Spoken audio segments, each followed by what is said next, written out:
بسم اللہ الرحمن الرحیم۔ السلام علیکم۔ Tariq Javed Khokhar advocate law for you channel کے ساتھ چینل کو سبسکرائب کر لیں، لائک شیئر اور کومنٹس کریں اور اپنی رائے کا اظہار بھی کریں۔ تو ابھی ہم بات کرتے ہیں جی کہ لطیف کھوسہ صاحب ایڈوکیٹ نے آج میڈیا سے گفتگو کی ہے عمران خان صاحب کا اور بشرا بی بی کا جو کیس تھا القادر ٹرسٹ میں، اس کی تفصیلات انہوں نے بتائی ہیں کہ کس طرح سے، اور خود عمران خان صاحب نے آ کر ڈائس کے اوپر عدالت میں کیا کہا اور کس طرح انہوں نے نمل یونیورسٹی بنائی، القادر ٹرسٹ بنایا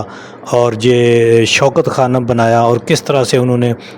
جو ہے دنیا سے، پوری دنیا سے جو فنڈز اکٹھے کر کے، چیریٹیز اکٹھے کر کے جو ہے ملک کے اندر فلاحی ادارے قائم کیے، اور انہوں نے اس سے کوئی ذاتی مفاد حاصل نہیں کیا، نہ ہی کسی خاندان کے فرد کے لیے کچھ اس میں حاصل کیا، نہ خود اپنے لیے، اور نہ ہی اس کے اوپر کوئی انہوں نے ایسا بزنس بنایا جس سے ان کو کوئی آمدنی آ سکے، اور نہ ہی کوئی آمدنی کا حصہ انہوں نے اپنے کسی خاندان کے لیے مختص کیا یا نام کیا یا کچھ وصول کیا۔ تو ان چیزوں کو لے کر کے جو موجودہ حکومت نے اور جو پی ڈی ایم کی حکومت نے ان کے اوپر جو ناجائز کیس بنائے تھے، ان کی تفصیلات بھی کھوسہ صاحب نے بتائی ہیں، اور جو عدالت کے اندر کارروائی ہوئی، جو بیان ہوا اور جو بھی پروسیڈنگ ہوئی، وہ انہوں نے بڑی ڈیٹیل کے ساتھ بتائی ہیں۔ اور اس طرح سے آئیے سنتے ہیں کہ انہوں نے کیا کہا ہے۔ خان صاحب نے خود کھڑے ہو کر ڈائس پر کہا کہ میں نے جو ہے یہ ٹرسٹ جو ہے، لوگ مجھ پر اعتماد کرتے ہیں، مجھ پر ٹرسٹ کرتے ہیں لوگ۔ میں نے نمل ایک کھولی، غریبوں کو فائدہ دیا، بیمار لوگوں کو فائدہ دیا۔ دوسری میں نے جو ہے شوکت خانم کھولا ہے، اس کو بھی چیریٹیز لوگوں نے بھرپور انداز سے دی، اور بھرپور انداز سے میں نے لوگوں کو وہ ان کے جو اعتماد تھا، ان کا جو مجھ پر ٹرسٹ تھا، یقین تھا، میں نے اس کو جو ہے انہی کو لوٹا کر غریبوں کی غریب پروری کو ایک اچھے کاز کے لیے، نوبل کاز کے لیے۔ اور اس کے علاوہ نمل یونیورسٹی انہوں نے بنوائی، تو وہ انہوں نے خود یہ باتیں کہیں کہ میں نے تو ٹرسٹ لوگوں کی بہبود کے لیے، فلاح کے لیے، بیمارداری کے لیے، تعلیم کے لیے میں نے جو کیا، لوگوں نے مجھ پر بھرپور انداز سے بھروسہ کرتے ہوئے، یقین کرتے ہوئے، ٹرسٹ کرتے ہوئے مجھے دیا، اور وہ میں نے ٹرسٹیز کو دیا ہے۔ میرے ایک چیز بھی میرے پاس اس کی جو ہے مفاد میں نے نہیں لیا، نہ میرے خانوادے نے لیا ہے، اور وہ ٹرسٹ الحمدللہ بڑے احسن طریقے سے چل رہے ہیں، اور اسٹیٹ آف دی آرٹ وہ جو ہے کینسر ہاسپٹلز ہیں جو دنیا میں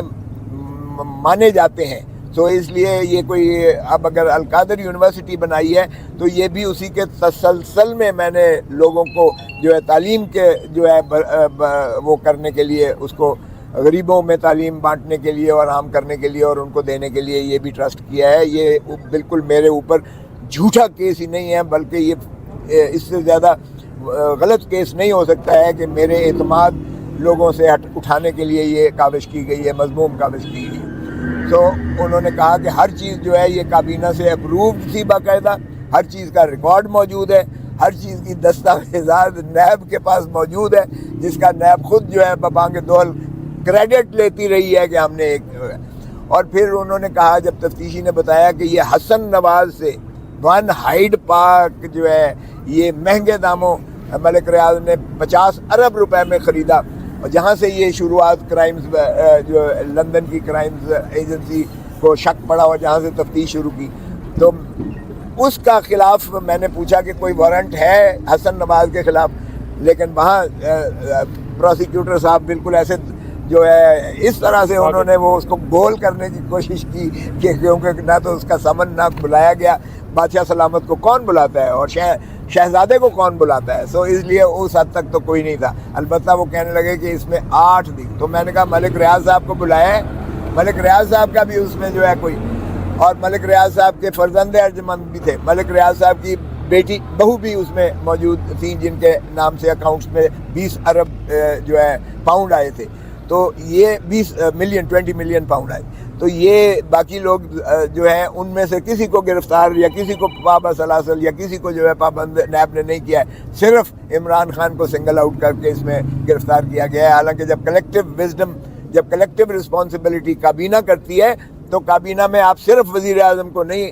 سنگل آؤٹ کر سکتے، اور بلکہ ساری کابینہ کا مشترکہ فیصلہ تھا، جو اگر پاکستان کلیم کرے گا تو اس میں اربوں روپیہ جو ہے پاکستان کا خرچ ہوگا، اور اگر یہ ثابت نہ کر سکے تو وہ ضبط بھی ہو سکتا ہے۔ پاکستان کے عظیم تر مفاد میں یہی تصور کیا گیا کہ 190 ملین پاؤنڈ جو ہے یہ ڈیزگنیٹڈ اکاؤنٹ میں آئے۔ تو دوسری بات یہ ہے کہ میں نے یہ بھی بتایا کہ ملک ریاض نے کوئی پہلی دفعہ چیریٹیبل کام نہیں کیا ہے۔ میرے اپنے ضلع ڈیرہ غازی خان میں جب سیلاب آئے تھے تو دیہات پورا جو ہے تباہ ہو گیا تھا، اور ایک نئی ماڈل ولیج بنا کے دی تھی، اربوں روپیہ لگا کر ان کو جو ہے دیے گئے تھے جن کو بے گھر ہو گئے تھے۔ اور اسی طرح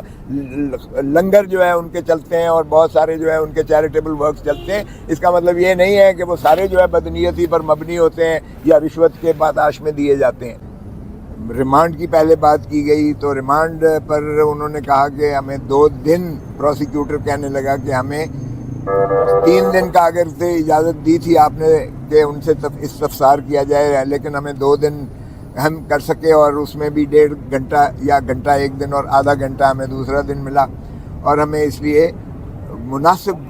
وقت نہیں مل سکا ہے۔ ہمیں اس جسمانی ریمانڈ کی ضرورت ہے خان صاحب کے، اور بہت ساری جو کاغذات ہیں ان کا تقابل کرانا ہے، ان کو دکھانا ہے، دستاویزات کو تقابل کرانا ہے، دکھانا ہے۔ تو ہم سے پوچھا، ہم نے کہا کہ جناب یہ کوئی آج کی بات نہیں ہے، یہ کابینہ کا متفقہ فیصلہ تھا جس کی بنیاد پر 190 ملین پاؤنڈ جو ہے برطانیہ کی کرائمز ایجنسی نے جب وہاں ڈیٹیکٹ کیا تو انہوں نے براہ راست یہ سپریم کورٹ میں جو ڈیزگنیٹڈ اکاؤنٹ تھا رجسٹرار نے جو کھول رکھا تھا، جس میں ملک ریاض صاحب پر جو واجبات سپریم کورٹ نے ان پر جو ہے عائد کیے تھے وہ داخل کروانے کے لیے وہ براہ راست کرائمز ایجنسی نے پیسے بھیجے تھے 190 ملین، اور اس میں سے ایک دھیلے کا بھی یہ الزام نہیں ہے کہ وہ گین ہوا، یعنی اس کی جو ہے فائدہ ہوا محترم عمران خان صاحب کو، یا بشرا بی بی کے کوئی اکاؤنٹ میں گیا، یا ان کو اس سے کوئی مفاد میسر آیا۔ کہ نہ تو ٹرسٹی جو ہے یہ اپنے مصرف میں رکھ سکتا ہے زمین یا پیسہ، اور نہ ہی یہ اس کے کوئی عزیز و اقارب جو ہے اس سے استفادہ کر سکتے ہیں، اور نہ ہی کوئی تنخواہ اس سے لیں گے ٹرسٹیز۔ تو اس میں بھی القادر یونیورسٹی آج بھی فنکشنل ہے، قائم دائم ہے، موجود ہے، اور اس لیے اگر نیب اس سے پہلے بڑا فخر کرتی رہی کہ ہم نے 190 ملین پاؤنڈ جو ہے یہ ریکور کیا ہے، نیب کرتی رہی، اور پھر نیب نے اس انکوائری کو 2020 میں داخل دفتر کر دیا، اس کو کلوز کر دیا، بند کر دیا، لیکن باوجود اب جب وہ حکومت گئی خان صاحب کی اور کیس بنانا مقصود تھا تو یہ بددیانتی اور بدنیتی پر مبنی یہ کیس جو ہے کھول دیا گیا ہے۔ اس پر جو ہے پروسیکیوٹر صاحب فرمانے لگے کہ یہ درست ہے کہ نیب نے جو ہے اس وقت کمپلینٹ ویریفیکیشن سٹیج پر، تصدیق کی سٹیج پر اس کو جو ہے داخل دفتر کر دیا گیا تھا، لیکن ان کا نیب کے پروسیکیوٹر کا موقف تھا کہ انکوائری انویسٹیگیشن کسی وقت کھولی جا سکتی ہے۔ بہرکیف اس میں پڑے بغیر جج صاحب نے کہا کہ آپ ان کے عمران خان کو یہاں سے لے جا نہیں سکتے جیل سے، آپ نے تو جو تفتیش کرنی ہے، جس طرح پہلے آپ کہہ رہے ہیں 2 دن یہی تفتیش کی گئی اور آپ کہتے ہیں کہ مناسب وقت نہیں ملا ہے، تو اب منگل تک جو ہے انہوں نے کہا ہے آپ نے جو تفتیش کرنی ہے عمران خان صاحب کے سے وہ اڈیالہ جیل میں ہی کریں گے تفتیش، اور اگر آپ نے تقابل کرانے ہیں جو بھی دستاویزات تو وہ بھی آپ کو تقابل کرانے کے لیے یہاں جیل آنا پڑے گا۔ سو بجائے اس کے کہ عمران خان صاحب کی کسٹڈی دی جاتی نیب کو کہ نیب اپنے جو ہے ہیڈ کوارٹر لے جاتی یا اپنے پولیس اسٹیشن لے جاتی، نیب والے چل کے عمران خان کے پاس آئیں گے ان سے استفسار کرنے کے لیے، تو یہ تو ہو گیا اس کی حد تک جو انہوں نے کیا ہے۔